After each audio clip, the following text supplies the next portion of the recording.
What is going on, guys? Jason Burke here, Styles Clash for Life, coming at you on YouTube, and today I've got some football focus. You'll be noticing that I'm using a different camera today, so I hope you guys like this. My camera is full. I'm using my iPad today. Hopefully you guys like this recording a little better. Let me know if there are things I can do to tweak and make it better for viewing. But those of you guys that have been watching my Steeler videos this offseason, you've seen my draft prospects, you've seen my draft reviews, you've seen my undrafted free agents, and I've started to do positional breakdowns where I've talked about the positions on the team heading into the 2022/23 season, kind of who can make the roster, who's on the bubble, who should be in, who should be out, who can make a real impact this season. If you want to see previous positional breakdown videos, I've done quarterbacks, I've done running backs, I've done wide receivers, I've done offensive line, I've done defensive line. I've been breaking down the team, players by each position, and talking about kind of who could stay, who could go, and who's on the bubble, and has a chance to really make an impact this season, or could be gone this season or at the end of this season.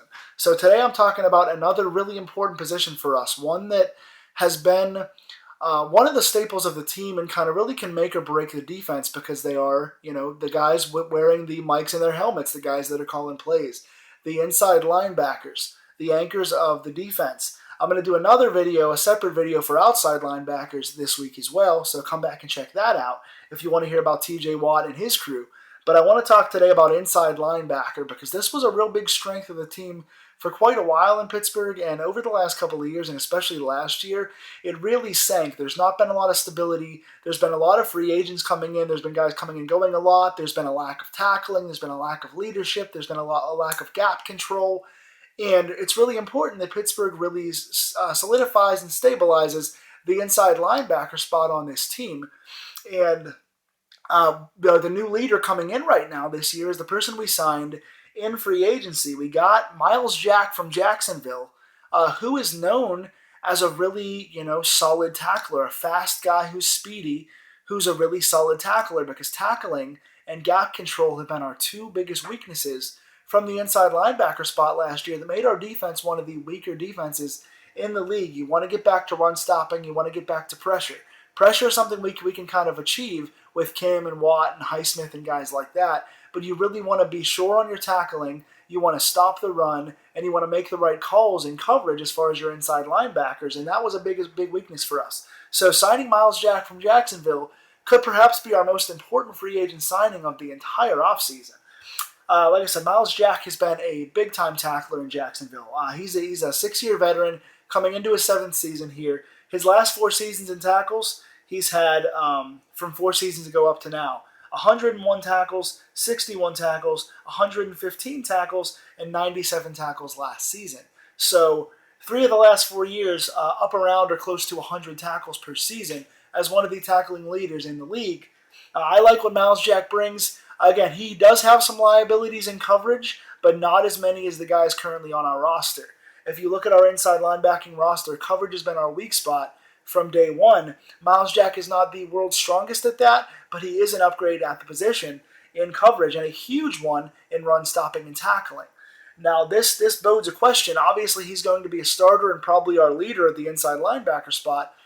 What does this do for our leader?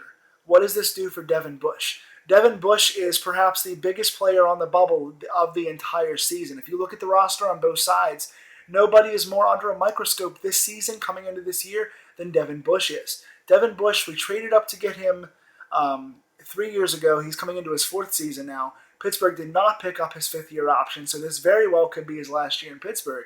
In his rookie season, again, he came out of college being known as kind of a liability in coverage. He's not a great pass coverage guy across the middle. When he's covering slots or covering tight ends, he's not the best at it, but his sideline-to-sideline speed is among the fastest in the NFL, and he was traded up to be drafted to be kind of the next Ryan Shazier, to be the replacement for Shazier once Shazier went down with that horrific spinal injury. He was kind of meant to be the fast sideline-to-sideline, energy, super strong, undersized underdog, but like really big tackler, big fighter, player, and he did that in his rookie season. He was around the ball a lot. He was a magnet for turnovers. He got a lot of forced fumbles. He got some picks. I think he even had a pick 6 or something, a couple returns. He's been a really big anchor in that rookie season, and then his 2nd year he got hurt and was hurt for pretty much the entire year. And then when he came back last year, We saw him healthy and play the entire season for the most part, but we did not see him feel the same. When he came back, he felt timid.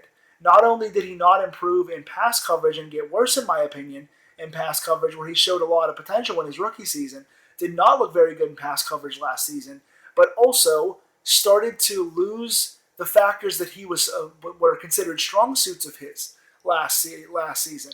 His tackling, his gap control, picking the right gaps, taking an assignment and sticking to it, hitting the hole hard, getting those tackles, being around the ball, getting turnovers.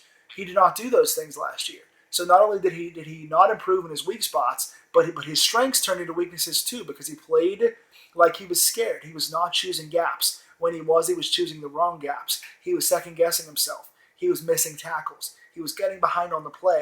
He was positioning himself down the field poorly. He was taking bad angles. Those are things that he was really good at coming into the league, and he did not play with those strengths this past season.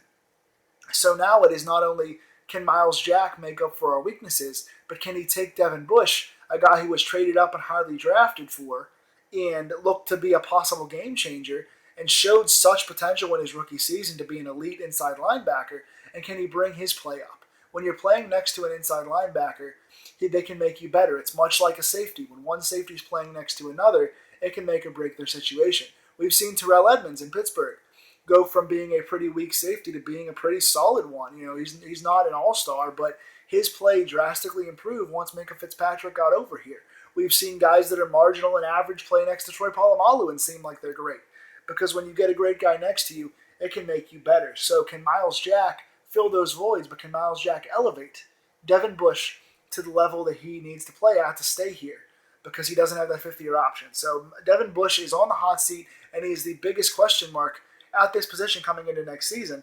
I certainly hope that Bush can be what he's supposed to be. Because, again, I was a big fan of drafting him out of college. I loved his college tape. I loved his rookie season. I loved his first preseason. He showed me all the potential in the world. I was hyped on him. And I think there's the injury just set him back. He's still got the speed. He's still got the explosiveness. But can he make those tackles? Can he get better angles? Can he choose the right gaps? That's going to be up to him this year and up to Myles Jack to make him better. So we will see what happens there. I think in any case, having Myles Jack and having Bush, if he stays healthy, is going to be an upgrade from last season. Now we look at our backups. A guy that has started far too much for us in the past several years, our number 3 right now, is Robert Spelaine. I've not been big on him, but he is one of those guys that when he makes big plays, he's a really big X factor, and when he makes bad plays, he can destroy the team. He's one of these guys that has the highest ceiling and the lowest floor possible, because Robert Spelaine has always been a guy that has big strengths and big weaknesses when he is making tackles. Unlike Devin Bush, better than Devin Bush last year, he can choose gaps, he can run and hit hard. He is a head of speed, head of steam guy, hits the hole super hard, and when he chooses right, he hits those tackles really hard. He's the most short tackler we have at the inside linebacker position up until getting Myles Jack. He's been a good running back tackler. He's gotten the occasional pressure in the backfield when that's his assignment. He gets in the backfield occasionally and makes those hits, can separate man from ball. We saw he got a big pick six on Lamar Jackson. I think it was 2 years ago. He got that big pick six play. But Spelaine can add energy when he's in there on defense as long as he's in there on running downs. When they're passing the ball, he is, and again, I've said this several times in the last couple of years, he is probably the worst inside linebacker cover guy that I've seen. He might be the worst in the entire league. He is surely the worst on the Pittsburgh team. He's worse than Bush. He's worse than anybody we have at covering linebackers and slot guys. He's an absolute liability. So he has not improved his weaknesses, but he's been very solid in his strengths. So he's a good backup, but we have to choose the proper times when he comes in for the right plays. When Pittsburgh is, ahead by a touchdown or it's a close game and the team is running the ball a lot, he's a good guy to have in there. He'll make some spark plays. But whenever it's a passing down, he's a guy that can really hurt your team. So he's a good backup, but if he has to come in and start and play consistently, that's not the guy you want in there. So I think he stays around as a veteran backup like he has been the last several years, but I don't want to see him on the field consistently. So hopefully Devin Bush and Myles Jack can stay healthy. But the number 4 guy we have on the roster right now is Buddy Johnson.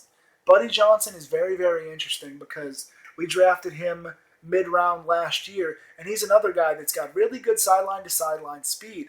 I can see him taking the spot of another guy I'll talk about in a few seconds, on special teams, Ulysses Gilbert III. He's got good sideline-to-sideline speed, and he looks a little bit like Devin Bush in terms of the undersized but pretty strong, really solid tackler, can get to the quarterback once in a while. I like what I've seen of Buddy Johnson, but it's been very brief. I was surprised that with all the injuries last year, we didn't see Buddy get on the field, and there's something telling about that. Is that because he didn't know the plays? Was he not making the right assignments? Was he not doing the right things in practice? Because we had a lot of injuries last year, and we didn't see Buddy play much. So I'm curious if he's behind on the playbook or whatever it is. But Buddy, to me, shows a world of potential, and I'm very excited based on his tape in college and based on brief moments of last year. I think he could be a very good run stopper and a splash play guy on the inside. And I think special teams is where he's going to make his money if he can play more on that squad this year. Now for the last three guys, it's very interesting because Pittsburgh usually keeps about 9 guys at linebacker overall. If you look at the regular season roster, they choose about 9 linebackers. Usually you keep like 5 inside, 5 outside and 4 inside, or 4 outside and 5 inside. So you're looking at 4 to 5 inside linebackers being kept on this roster. I just named the first 4. I think those 4 are locks for the roster. Buddy Johnson, if he plays very bad, could be on the bubble, but I think the first 4 guys I mentioned are locks for the team. But there are 3 other guys that are fighting for spots as well. So could it be keep these 4 and cut the next 3, or could one of these other 3 guys be fighting for a spot here? So we got 7 guys with 4 to 5 spots on the team. So we have the last 3 guys fighting for possibly the last spot, if there is one available. One of those is Marcus Allen. Marcus Allen has some favor because he's a veteran. He's been here for several years, and he can play more than one spot. He's pretty good on special teams. He's played at safety before. He's played inside linebacker before. He's got some position versatility, which Mike Tomlin loves. But when he's in there, he's kind of just in there. Last year, in a few spots, was the first time that I saw his name really mentioned in the whole time that he's been here.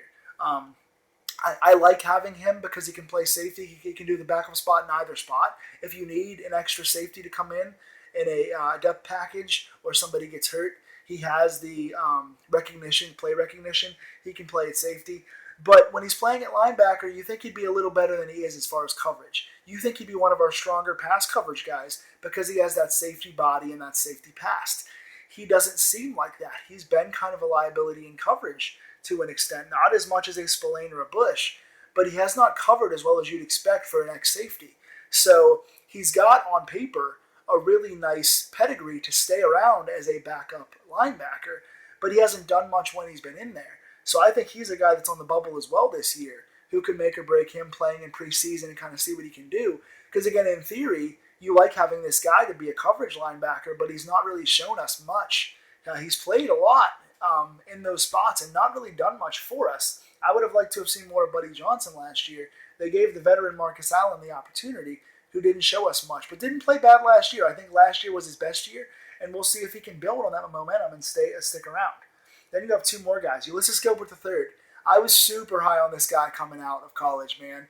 I love his sideline-to-sideline speed. He's so quick, and he was such a tackler in school, and I fell in love with his tape, and I saw him in the first preseason or 2, and I was a big fan of what he was doing, but he was another guy, much like Buddy last year, who wasn't getting on the field, and I was wondering why. Why isn't he getting on the field? Why are other guys, random free agents, random undrafted guys, getting on the field ahead of him? Clearly it was a playbook issue, and then he started getting hurt. He's been hurt for the most part 3 of the last 4 years that he's been here. I think this is the last year of his contract. I can see him being cut now.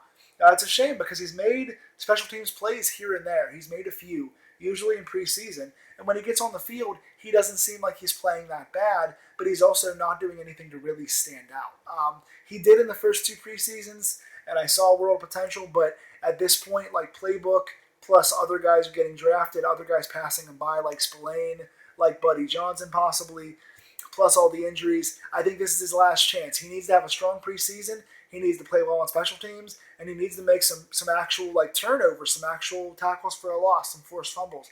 He needs to make some real plays to stick around on this roster because, again, you got veterans like Spelaine and Marcus Allen who can play solid for you, and you've got a guy like Buddy with a high ceiling. I think Gilbert is pretty much on his way out. But I like Gilbert, and I like what briefly I've seen of him, but not getting on the field in the last couple of years has truly hurt him. And then a final guy who's got probably the weakest chance to make the roster. He's an undersized guy. He's kind of a project guy. But Mark Robinson, who was drafted out of Ole Miss in the 7th round this year, again, pretty undersized, but so were a lot of our inside linebackers. Looked pretty good on tackling. He doesn't have the speed that some of the other guys have when I talk about Buddy or Gilbert or Bush. He doesn't have that speed. He doesn't have the size of a Spelaine or a Miles Jack. But he has potential. He was drafted in the 7th round. He's made some decent tackles. He's pursued the quarterback pretty well. He's one of these guys that hesitates kind of and waits to find his gap. And then when he does, he kind of is a downhill runner. Almost kind of reminds me of a Spelaine a little bit, just not quite as strong or as big. But has potential. He was drafted in the 7th round, so he could be a guy that could be looking to make that last spot, fighting with someone like a Gilbert or a Buddy Johnson or a Marcus Allen. So what do you think? There's 7 guys on this roster. You think 4 guys for sure, 5 guys possibly are going to make the roster. We know that Jack and Bush and Spelaine are going to make it. Buddy or Marcus, one of the two, is definitely going to make it, possibly both of them. And then does that mean that Gilbert and Mark Robinson are on the outside looking in? Or could one of those guys surprise a guy like Buddy or Marcus Allen? You know, what do you guys think? Do we have an upgrade this year with Miles Jack coming in? Obviously. What do you think about Devin Bush? Is this going to be much like his rookie season, kind of his potential? Or is it going to play out like it did last year? Is he going to get improved by Miles Jack? What do you guys think of the inside linebacker spots? And who could be your surprise? Who do you think maybe gets on the field more this year? Who do you think improves? Tell me in the comments below. If you like these positional videos, like I said, please go check out the quarterback, the running back, the offensive line, the defensive line.